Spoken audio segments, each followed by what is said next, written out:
Hey guys, I hope you're doing well. This is Max and welcome to my YouTube channel. Right now I am in Beijing, China, and this is my hostel. This is the top floor of the hostel. We have a lounge area here. We also have a section here where you can use the laundry and the dryer machine and all that. And I'm going to give you a brief tour of how a hostel, typical international hostel in Beijing, China looks like. Since it's not raining today, people have been keeping their clothes to dry here. But we have two machines, and hello, these two machines, they are like free of cost. You can use those machines at any time, and you can dry your clothes as well. Uh, they don't have a restaurant as such, as an inbuilt into the hostel, but there are multiple restaurants along the side, and there are many convenience stores here as well. By the way, this is not a sponsored video or anything like that.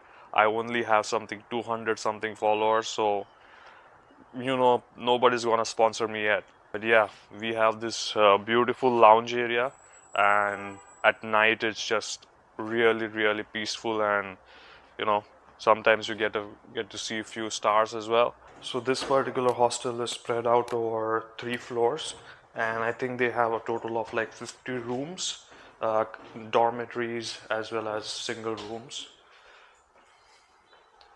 Yeah, so this is the front desk, the reception area of the hostel.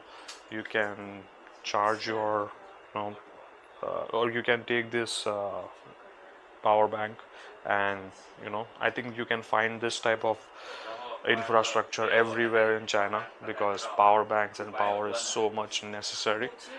Uh, a small guest sort of lounge area here, and then you have a small cabinet. You can buy your drinks, water if you need it, and then we have this small area where if you have an early flight or a late check-in, maybe you can just leave your luggage here and then just go about your day.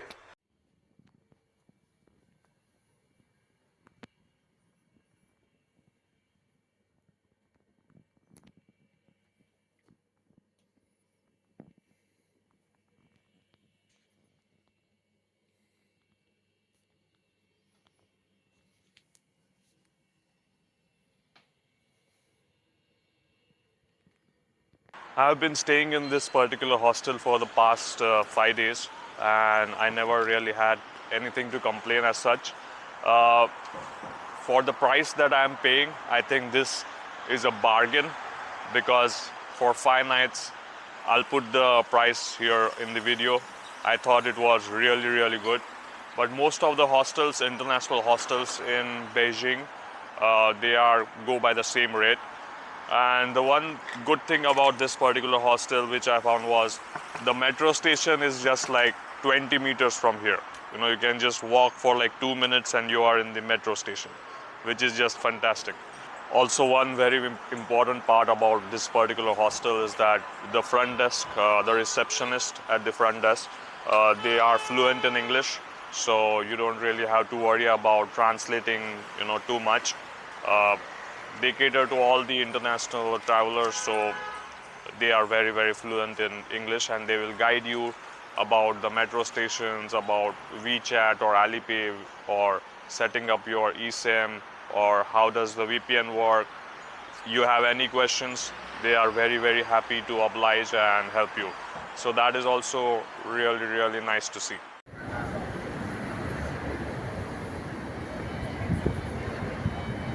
And let me show you how a typical hostel in Shanghai looks like. Yeah, here's the lobby area, and then the waiting area. They have a bar here as well, so you can buy your drinks. Lots of space to keep your luggage and just hang around a bit.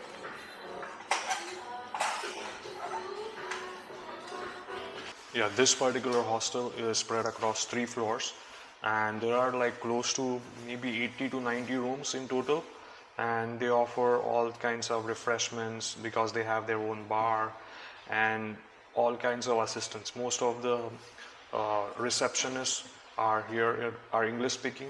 So if you have any queries related to payments or metro or SIM card or anything as such, you can check in with those guys, which was very, very helpful for me on my first day here in Shanghai. Now let me give you a glimpse of my room. It's a dormitory, of course. So from what I've seen, that the dormitories are of different sizes.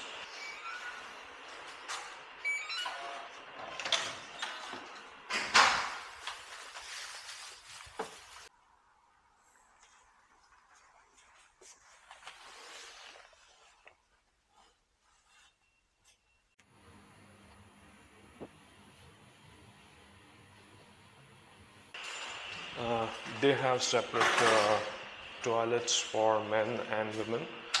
The toilets are quite spacious and they are cleaned on regular intervals, so it's really, really nice. Let me show you the gym area as well. So this is the gym. You can get in here and get your workout done. They have a dedicated laundry room as well, where you can wash your clothes at any time and then you can dry them as well. All these machines here, they are all free of cost. You don't have to pay anything. And then once you're done with your washing, this is the dry room where you can hang your clothes and leave them to dry. Yeah, so this is the leisure room, so you can set up your workstation here. There are charging points and you can work at night as well. Very spacious, very clean, and they always make sure to, get you everything that you need. Most of the hostels here in Shanghai are similar in terms of the facilities that they offer. And yeah, for this particular hostel I paid close to about $100, and this was for 4 nights and 5 days, which I thought was a bargain in itself. Okay, so the real reason why I love staying in hostels is the sense of international community. Right now in my dormitory, there are 4 beds, and each occupied by, like one is American, one is Japanese, one is Moroccan. So you get to have a sense of international community from these fellow travelers, and all of these people have been to 50, 70 countries, right? So there is this common sense of cherishing how beautiful this world is, because they have traveled so much and they have this very similar perspective to what I have. So that is really, really nice to see in such a place. And yeah, whenever I travel to any country, I always make sure that I book into an international hostel. If you have any queries for me related to the itinerary of Beijing or Shanghai or anything, please let me know in the comments below and I'll get back to you as soon as possible. I hope this video was fun and informative for you. I wish you Godspeed and thank you for watching.